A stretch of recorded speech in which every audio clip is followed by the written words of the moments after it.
How do we know if we're leading an honorable life? You can gauge that by how you feel about your life. It's all about how you feel about your life. It's not about any standard of what's honorable or dishonorable.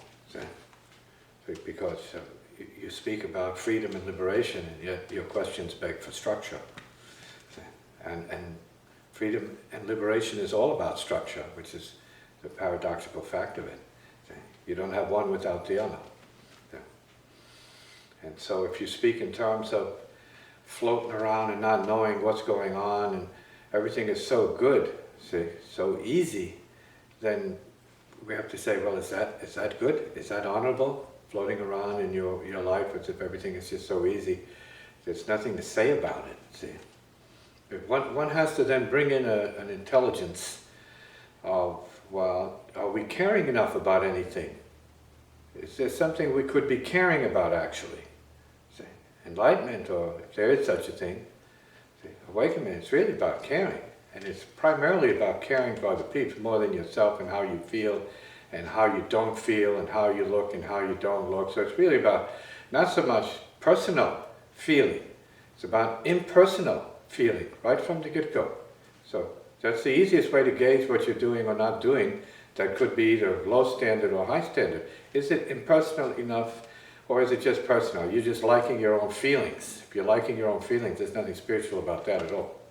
If you're liking your own appearance, there's nothing particularly spiritual about it. If you're liking anything of yourself, in a manner of speaking, it's not particularly spiritual. It's appropriate, maybe you have to care, but you have to care. See? So caring by itself may be considered to be spiritual, because what is compassion? Ultimately, if not caring for the sake of all beings, and seeking for the well-being of all beings, and the freedom and liberation of all beings, and the healing of all beings. So it's a very, very big proposition. It's almost mission impossible. See? But at least what we're talking about is there's less emphasis on the self, so it's less self-centered. Feeling good or spaced in or spaced out doesn't matter. That's not practice. Knowing that for what it is and kicking it in the rear end, that's practice. Say, oh yeah, I'm feeling great today, but I'm not paying any attention to that. Self-indulgent, feeling great today. Say, well, I'm feeling bad today, and I know it. Say, that's good practice. I know I'm feeling bad today, or I know I'm feeling good today and it's going to pass. Boom. Oh, that might be good practice. All the states of consciousness are transitory. See, they're part of the illusion, they're part of the self-deception, they're part of the perversion of, let's say, recognition of what is real or could be real or needs to be real for the individual. And it may end up in the end that nothing is real. See, when nothing is real, then the reality is seized for what it is, and then everything is important. It's a paradox. So if this much confusion, let's say, exists about how to best take care of ourselves, how do we then know how to care for or serve others? It's easy to take care of yourself if you know what it is you need to do. Again, you need to know what it is to do. We're not talking about moving from the state of idiocy into enlightenment. Idiocy has nothing to do with enlightenment. So you already have to be well on the path of, let's say, some kind of critical understanding, recognition, and accomplishment before you can get anywhere as close to what enlightenment requires. See? Now, it's true that, or at least it's possible that you can awaken into the condition of enlightenment, like as if something descended upon you. But then your whole world changed. Then what's going on then is that you're caring, but not from yourself. The caring goes on from a deeper level. See? And you can also then claim the same viewpoints as people who are in the space land. Say, I don't know what's going on. True, it could be that way. That you, the self, doesn't have a clue as to what's going on, but you're also aware that things are going on that need to be done. So all of this is clear relative to the person's intelligence as an individual, someone in tune with their karmic debt, what that means in terms of, let's say, a preoccupation, or let's say the material conditions of the individual. All of this is part of the karmic debt. It could be good conditions, say, fine, that's good, but that's not what it is, because it's neither good nor bad, but it is what it is, and so it's good and bad, see, or neither good nor bad. See, and that's true of everything that appears. It's what you value it, it's what your karmic debt to it is, and what, let's say, your purificational need is. Say, oh yes, I used to like this kind of food, or this kind of car, or this kind of house, all this materialism. You say, yeah, but I don't feel any of it anymore. So, well, there may be some clearance. Now, what else? Now that you have a little bit of material, physical world clearance, then what else is there? And it goes on and on and on, because there's no end to it. There's not like a comfort zone as far as that goes, except in the enlightened sense of the word. There's nothing. So there's the comfort. No change, there's the comfort. No word, there's the comfort. No peeps, there's the comfort. No self, no thought of mind, no suffering, there's the comfort. And yet, the universe as a cosmic process is ever present, and maybe even more vividly so, when you have nothing in the way of it, when you have nothing. And then everything shows up as it is, and you have a completely different experience or realization of what it is. You have a different sense, you have a different relationship to what it is then. Because then you're everything. So if you're everything, you're caring for everything. That's different from floating around and I feel good. No, there's none of that. I feel pretty, I feel this. No, there's none of that. Zero. There can be that. Something of a thought pattern can filter into your consciousness from that place, no doubt. And anything and everything above and below that can filter in. But none of it's valid beyond the point. It's just stuff. You can read it all over the place, but that has nothing to do with your basic reality, your basic naked state of intelligence or consciousness whatsoever. Let's say the soul state. It has nothing to do with soul state. Soul state is what it is. Then that's something you're open to beyond your phenomena, beyond yourself, beyond your thought, your word, your ideas, your concepts, your mind, your body, your world. All of that is like put in a certain context. Conventionally, great. Transcendently, maybe something else. So as one develops, is it akin to a bodhisattva situation where your focus becomes on others and their needs? Well, it could be said that other, because everybody is other, so it's a paradox. It's not about self or other, so it's not about yourself and others. But yes, the idea is to get from selfishness to otherness is a progression. It's not part of, let's say, it's a spiritual unfoldment progression. But what we're talking about, self-realization then to otherness, is different from, sitting on the couch, making sure you have all your chips and all your dips, and all your favorite food and the best programs, self-egotism, and then, I see, for me to be a bodhisattva, I have to share this with other peeps, and so you're going to share with other peeps is some kind of strategy, which is the delusion. See, that's the delusion. There's no one else to share it with, really, and it's all about yourself. So the idea then is to understand that when we're talking about self, it's one thing, when we're talking about other, it's always relative to the self until there's self-realization beyond self and other. So then, if we're unable to really be certain of what to do for ourselves, are we in a position to... Well, then you're suffering from ignorance. So we're talking about, again, idiot starting point. It's like, well, you don't know what to do about anything. You're not in the Dharma, you're certainly not in the spiritual process of transformation. No, transformation is extreme responsibility and caring for maybe too much for what you've experienced or not experienced, depending on what your relationship is to the good and bad karma you had to experience, and the suffering that came with that. See, there's a microscope on that. Say, no, I've suffered so much, I don't want anybody to suffer. Again, so then suffering becomes a goad, some kind of catalyst to be concerned about the suffering of other people in general, which then means you're going to start becoming a soldier of the path, the spiritual path. See? And that's serious. It's caring to an intense degree. And you can practice transcending your mediocrity at all costs, and contentment or comfort zones at all costs. See?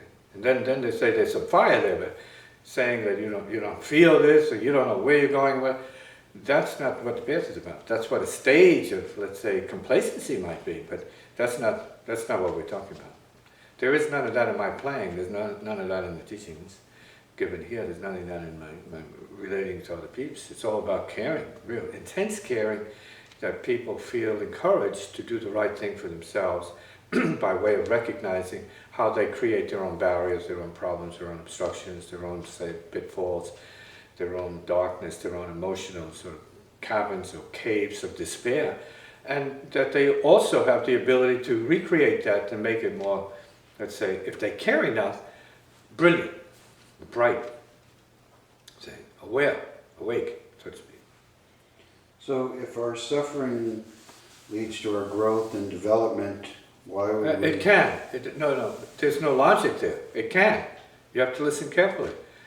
For some it means that. For others, they just suffer and they're okay with that because they say, well, that's life. That's their comfort zone.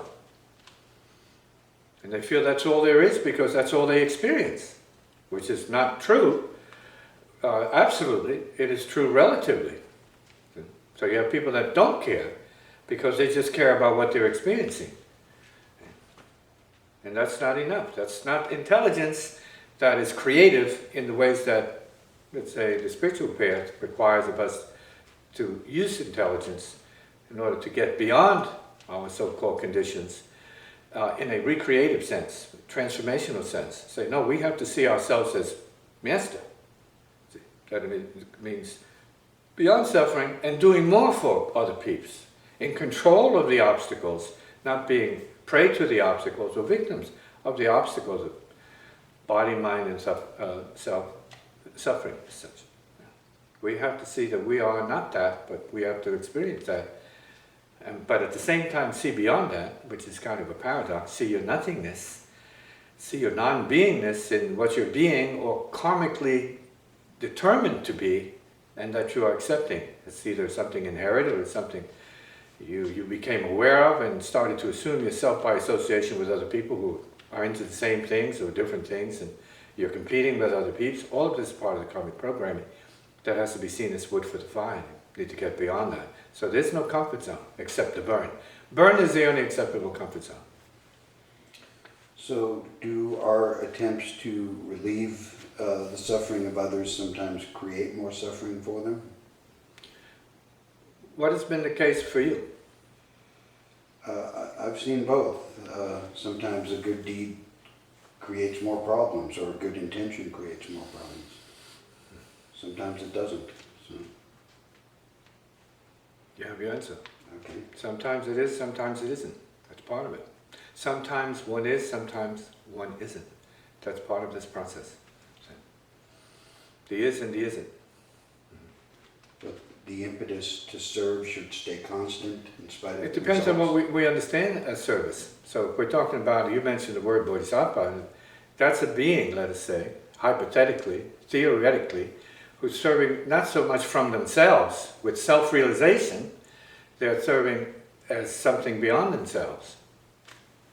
Then I would use the word, and it's more like heart center. And then you have to understand what the heart center is distinct from the self-center, so you have intelligence enough to give you a sense of which one is up and which one is down. No intelligence, you're just floating around in some kind of vacuum. There's no peace in that. There's no intelligence in that. There's no discretion in that. There's no caring in that. So then we don't merely look at the desire to serve others, but the source of that desire? Would you Well, say? the desire to serve others is one thing. The, let's say the force, the need to serve others is another thing. Oh, I'd like to serve others. The preference to serve others as a strategy to become an enlightened being or a higher person, that's another game. That could work up to a point. That could get you maybe in the ballroom. It doesn't mean you're going to be dancing with the best person in the house. And so then would we try to distinguish between, let's say, egoic, charity-driven service to others, or dispassionate, other forms of service that we're not... Well, really, when you get to the point I'm speaking about, you don't care about what other people are doing. That's not your business. Really. It's good to take a look and see what's going on, but that's not your business then is heart first, from the heart, what it is that you have to do. What is your purpose? What is your givingness? Whether that's big or small relative to your situation. So it's not about what other people are doing. So in fact, there are no others when you get to a certain point of self-realization. There is no others. You're just doing what you have to do. There's no self and there is no other. At that point, it's just, we're saying nothing happens because the channels are open and things are being created properly according to a certain, let's say, body-mind alignment or a level of stage of practice. Fulfillment. So fruition, maybe you can call it that, where it's more spontaneous practice. So there's not a whole bunch of head work going on in there because it's bypassed, it's transcended. So to say nothing happens, is that to say there are no results and thus we shouldn't be focused on results merely or solely on our efforts? Well, the materialism is materialism at any stage. So if you're materialistic, that's your primary concern. See?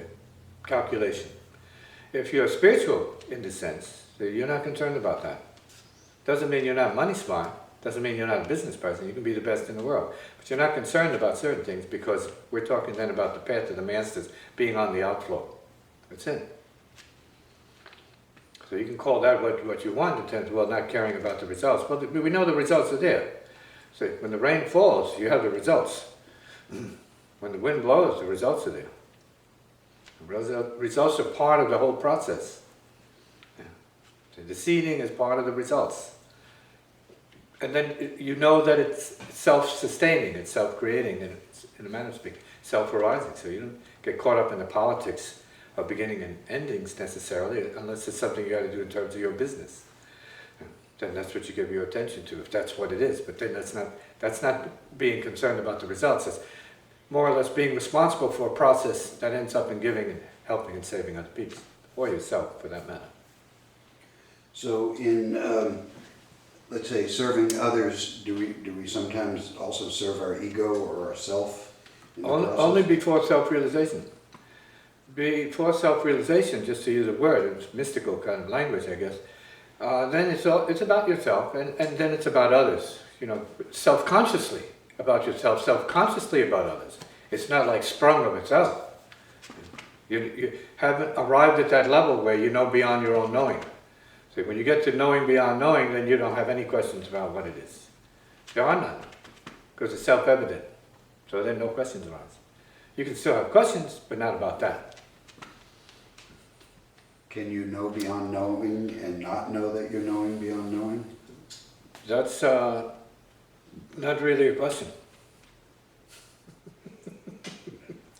So if you're making a comment, I'd say it's a good comment.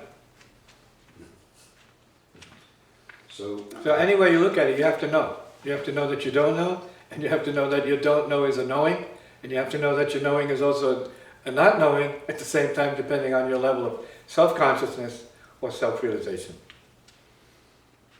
So if one doesn't know, is the heart enough to get one where one needs to go? Well, right now it's just a theory.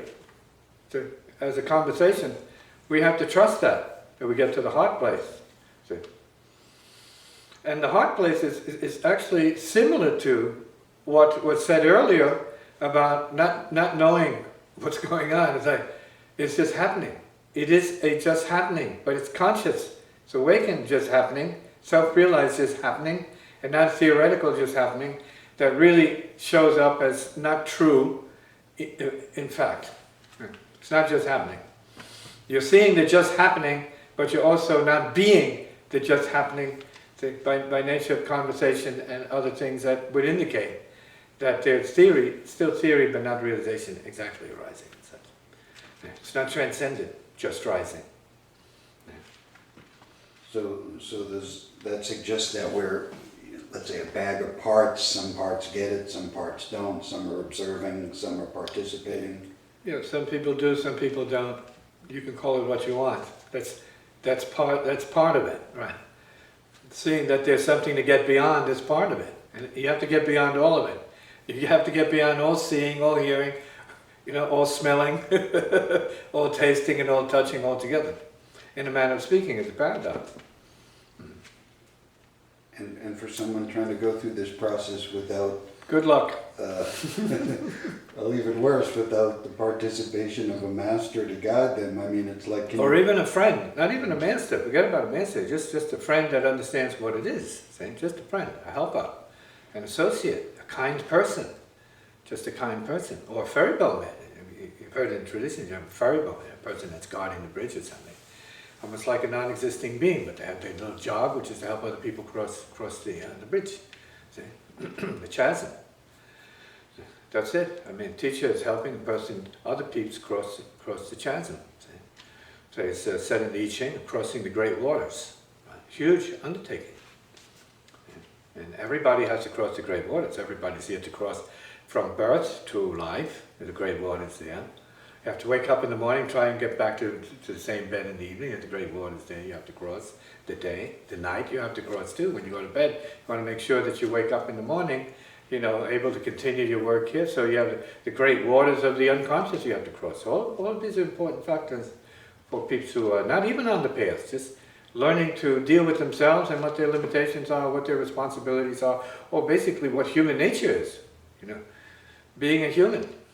It's also to not know, but it's also to know that you don't know well enough so that you can start to learn what you need to know in order to make the right choices and decisions for yourself. So you don't get whacked here and whacked there and feel that, well, life is disappointing you, or your family's disappointing you, or your mate is disappointing you. You're just making the wrong choices and decisions because of the way you're thinking. And once you upgrade your way of thinking, you see different results coming back, because it's really about mind moderating inflow and outflow.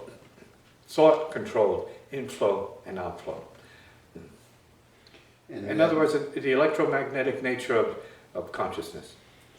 And so the less self-driven that inflow is, the more connected it is, the more likely we are to make good choices. Not necessarily. You need to be self-driven, see. So you're looking for it being one way or another way. And there is a formula, you know, we can say awakenment, but there's no formula. Nobody knows what that is until they get there, in a sense. See, theoretically it could be this, that, or whatever, but no one knows until they're in it. And the paradox is we're always in it, but we're not acting like we're in it. So you got to act like you're in it. To know it, you have to sort of be open to what it is. And it's not a fantasy. So you have a really tough road ahead of you. It's not a fantasy, it's not a thought, right? It's not an emotion, it's not a desire, it's not an ambition. It just is what it is. And so that's why only certain people of a certain intelligence seem to be able to move in these circles beyond the point. Otherwise they're just confused. So then to say better to not give up your day job and wait till your mind opens more so you're ready to grasp some of these incomprehensibles, because we're talking about handling the incomprehensibility of what it might be for other people, or the masters are in the realm of the incomprehensible. And it's fair to say that, because there's nothing to say. There really is nothing to say, but everything is fulfilled. So it's not like they're void of having anything to say. It's just realized. And silence then is the best expression about what it is that is being referred to in this case. And what role does belief play in this? I mean, are we all running around with our eyes closed, believing that we're blind, in a sense? As you said, believing you're blind, believing. See, it's not about believing as such. It's not about knowing about anything and believing, placing some kind of faith in something. No, this is knowing what it is. Your being right now is what it is. It's not like sometime later. It's not some place else. It's just being right here. No, this is good practice. Sitting practice is being present with yourself right here on the spot. Breathing, and without having to be entertaining your fantastic machinations and mental patterns and all the rest of the other fantastic things one can think about because of their, let's say, exciting intelligence, say, mechanically speaking and materialistically speaking. That same machinery, more or less directed towards spiritual ends and peace, is a whole other conversation. And so, is that a self-directed process, deciding I'm going to be more spiritual, I want to be more spiritual? For some, it needs to be self-directed. You have to put your attention on it, because it may be something you're lacking. So then you have to self-direct. You have to use your ego to get there. So it's not that the ego is a problem. Beyond the point, there is none. So you have to know when and how to use your ego mechanism. Self-definitions, self-emergence. You have to know how to use these things conventionally, properly. And then you also have to know, because it's something that is assumed and not who you really are, when to throw it in the garbage or hang it up on a hanger and put it in the closet, because nobody is that. When you go to sleep, you're not a self. When you're at your best, you're not a self. artists when they're playing at their best, really, or athletes when they're at their best. It's not self-consciousness. It's use of the super-consciousness and use of the unconsciousness at the same time. So you say, wow, they got to that point where it was happening, and they felt it, and they knew it was happening. They knew it was right at that point. And they didn't create it, but they cooperated to get to that point. Because if they created it, then you'd have a lot more gold medal winners by virtue of their self-creation, but it's more complicated, more difficult to comprehend and use, than that. You can't just think about it and then say, I've been meditating on myself with a gold medal for years now, so I know it's going to be me. It doesn't happen that way. It could happen that way. Chances are it's not going to happen that way, and the peeps who often get the medals are not the peeps who expect to get the medals. See?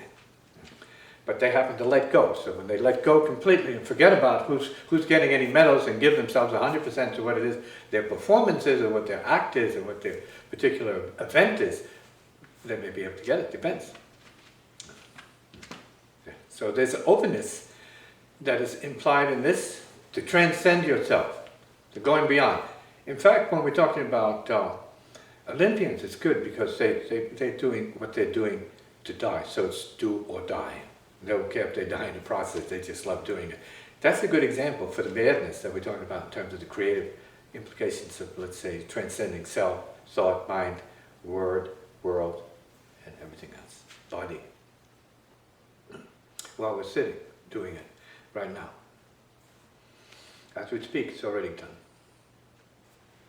Can the ego or self be, let's say, exhausted by fulfilling it? In other words, Exhausted? It has what it wanted and it's done? Or is Fulfilling what? whatever the desires are, is it always inexhaustible? It really depends on what you're talking about. Can the ego be exhausted? It can be exhausted. It's already exhausted. It can be exhausted just thinking of itself. So it's exhaustion. What is that? What is the ego then that can be exhausted? What is the self that can be exhausted? It's still self and ego related and bound. And then when you realize that is part of the assumption that serves a conventional, let's say, purpose, say, in terms of people, you have a self, oh, I'm this, I'm so-and-so, these are my credentials, that game, But you get beyond that, there is no such thing. And there's no such thing. You have to act. You have to play the role. You're getting up there to perform. Everybody has to perform for everybody else. So in this world, in this society. But then, when you're on your own, basically, you don't have to perform. And like when you get home, you don't have to perform for your cat or your animal, for your fish. They know you better than that. So then, Or your bird. Let's not forget the birds. Go ahead. So when we get home and we're feeding the cat and the fish, is that... You're not feeding the cat and the fish when you get home. It's just happening because it has to happen. Like when you're on the can, when you're on the bowl. It's not like you're doing it. There's no difference. So we're not always doing it. It's happening. We need to know that there's more that can be happening under certain conditions, and it takes adjustment, modifying the body-mind relationship to some degree, with some sense of vision. So you got to use some kind of intelligence instead of no intelligence. Say, just feeling easy, feeling good. There's no intelligence there. Say, that's kind of like a dead zone. Because your body right now, you can feel like that right now. Easy, feeling good right this second. Totally non-productive right this second. And that's as good as it gets. Right now you're empty. Right now you're, transcendent. Right now you're not self. You're just aware. That's true. Now to continue the thread of awareness into what it is you have to do would matter in terms of how stressed you are, because you don't understand what's happening, because you believe it should be done some other way, something like that. So we're talking about minimizing the stress, going beyond expectation. You can have expectations, but don't be owned by them, because you're going to be disappointed sooner or later. Things don't always go the way your idea would have it. And this is part of the creative intelligence. Creative intelligence says, hey, it's good come what may. I don't care about what it is. I'm going forward, I'm going to do this, come what may. Let's go. Beethoven to the lightning. Yeah. Same thing. Not that there's ego involved in it. But we are the lightning, so we have to say, well, it wasn't an ego trip because we are that. He felt it in himself, just as maybe it's true here too. We are the lightning bolt itself. No problem with that.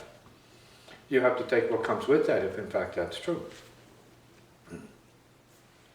So then is the idea, to, let's say, to put some of our activities on autopilot so they manage themselves and we're free to use our higher mind to... Well, it's really more a matter of understanding how things work. They're already set up. So it really requires a little management, if you ask.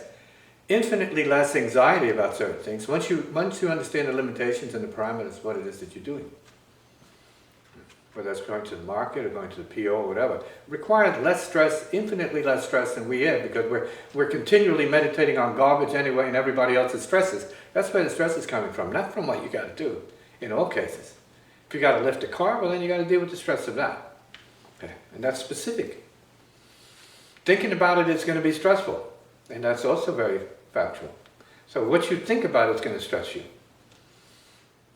So you're stressful by nature because you're thinking, processing mentally, analyzing, comparing materially, sort of like comparing things and peeps and valuing this and self and other, and you know, all your energy is drained. So you have no energy. You've exhausted yourself because you're spending time outside of yourself in a negative way, being concerned about everything else other than what your center is about, which is sitting right here, clear, momentarily, and being. It's not about other people. It's not about all the things you're cultured to think are important. It's not about that, but you make it about that, so you suffer the consequences. Maybe you don't even see the consequences, and that's why you're sitting here, so that at least you can become more attentive to what that is, and see that there is a looking in, there's a seeing beyond, actually. It's not just a theory, it's not just a, let's say, a fantastic proposition, seeing beyond, you know, like science fiction. And we are beyond. We're beyond ourselves right now, but we don't know how to be that until we are either made to see that, allowed to see that, or encouraged to see that for ourselves. It seems then that in those terms a lot of what's going on is distraction and lack of focus. All that's going on is that. So if you're going to find peace, you have to find peace with that. That's going on, but then that's maybe other things to do. So yeah, you can pay attention, like everybody else, materially caught up in the media, in the world as such. But for an artist, they have to shut that out. An artist or a scientist has to be able to have some degree of tunnel vision in order to do what they have to do. Meditate is the same. Let it go, let it all go, let it all sort of like be what it is, and see if there's a deepness or a deeper state that you can access or tap into. And there is, infinitely so. So who's using it? Who's going there? But you want to be sexually distracted, you want to be emotionally distracted, you want to be physically distracted, you want to be entertained, right?